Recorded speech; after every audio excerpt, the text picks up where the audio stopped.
ವೀಕ್ಷಕರೇ, ಜಾನಕಿ ಟಿವಿಯ ಸುದ್ದಿವಾಹಿನಿಗೆ ಸ್ವಾಗತ. ನಾನು ನಿಮ್ಮ ಎಂ ಮಹದೇವಸ್ವಾಮಿ.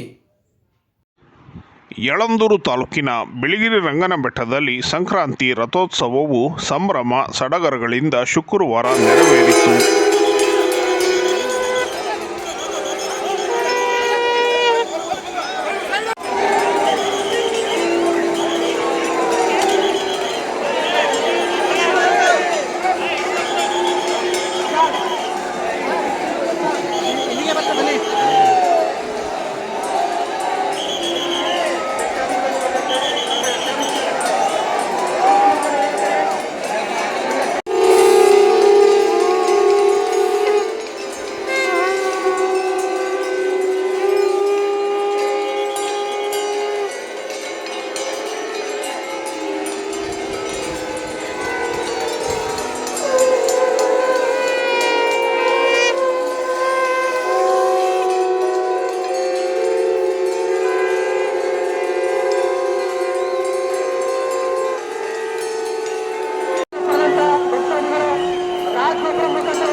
ಈ ಬಿಳಿಗಿರಿ ಸ್ವಾಮಿ ಜಾತ್ರೆ ಚಿಕ್ಕ ಜಾತ್ರೆ ವಿಶೇಷವಾಗಿ ಜನವರಿ ತಿಂಗಳಲ್ಲಿ ಪ್ರತಿ ವರ್ಷ ಜನವರಿ 14 ಸಂಕ್ರಾಂತಿ ಹಬ್ಬ ಬಿದ್ದರೆ 15ನೇ ತಾರೀಕು ರಥೋತ್ಸವ ಬೀಳುತ್ತೆ, ಅಥವಾ 15ನೇ ತಾರೀಕು ಸಂಕ್ರಾಂತಿ ಹಬ್ಬ ಬಿದ್ದರೆ 16ನೇ ತಾರೀಕು ರಥೋತ್ಸವ ಬೀಳುತ್ತೆ.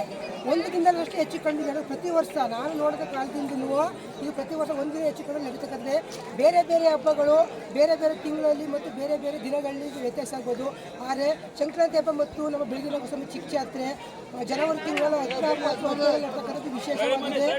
ಇದಕ್ಕೆ ನಮ್ಮ ಈ ಬಿಳಿಗಿರಿ ರಂಗನ ಬೆಟ್ಟದ ಸುತ್ತಮುತ್ತಲಿನ ಯಳಂದೂರು ತಾಲೂಕು, ಕೊಳ್ಳೇಗಾಲ ತಾಲೂಕು, ಚಾಮರಾಜನಗರ ತಾಲೂಕು, ನಂಜನಗೂಡು ತಾಲೂಕು, ಗುಂಡ್ಲುಪೇಟೆ ತಾಲೂಕು, ಮಳವಳ್ಳಿ ತಾಲೂಕು, ನರಸೀಪುರ ತಾಲೂಕು ಎಲ್ಲ ಕಡೆಯಿಂದ ದಾಸಪ್ಪನ ಒಕ್ಕಲಿನ ಭಕ್ತಾದಿಗಳು ಕಡ್ಡಾಯವಾಗಿ ಈ ಜಾತ್ರೆಗೆ ಆಗಮಿಸಿ ಬೇಟಮಣ ಸೇವೆಯನ್ನು ಅರ್ಪಿಸೋದ ಮುಖಾಂತರ ತಮ್ಮ ಇಷ್ಟಾರ್ಥಕ್ಕಾಗಿ ಪ್ರಾರ್ಥಿಸ್ತಾರೆ. ಬೇಟಮಣ ಸೇವೆ ಅಂತಂದರೆ ರೈತರು ತಾವು ಬೆಳೆದಂತಹ ಮೊದಲ ಫಸಲು ಅಕ್ಕಿಯನ್ನು ಅದು ಅಕ್ಕಿ ಕೋರ್ತಾ ನಮ್ಮ ಶ್ರೀ ಬಿಳಿಗಿರಿ ಸ್ವಾಮಿ ಹಾಗೂ ರಂಗನಾಯಕ ಎಲ್ಮಿಲಮ್ಮನವರ ರಥೋತ್ಸವ ಈ ದಿನ ಜರುಗಲಿದ್ದು, ಈ ಒಂದು ಜಾತ್ರೆಗೆ ನಮ್ಮ ತಾಲೂಕು, ನಮ್ಮ ಜಿಲ್ಲೆಯಾದಂಥ ಬೇರೆ ಬೇರೆ ಕೂಡ ರಾಜ್ಯಗಳಿಂದ ಕೂಡ ಕೆಲವರು ಬಂದಿದ್ದಾರೆ ಈ ಬಿಳಿಗಿರಿ ಸ್ವಾಮಿಯ ಒಂದು ಆಶೀರ್ವಾದ ಪಡೆಯಲು. ಈ ದಿನ ಬೆಳಗ್ಗೆ 11 ಗಂಟೆ 5 ನಿಮಿಷಕ್ಕೆ ರಥೋತ್ಸವ ಜರುಗಿದ್ದು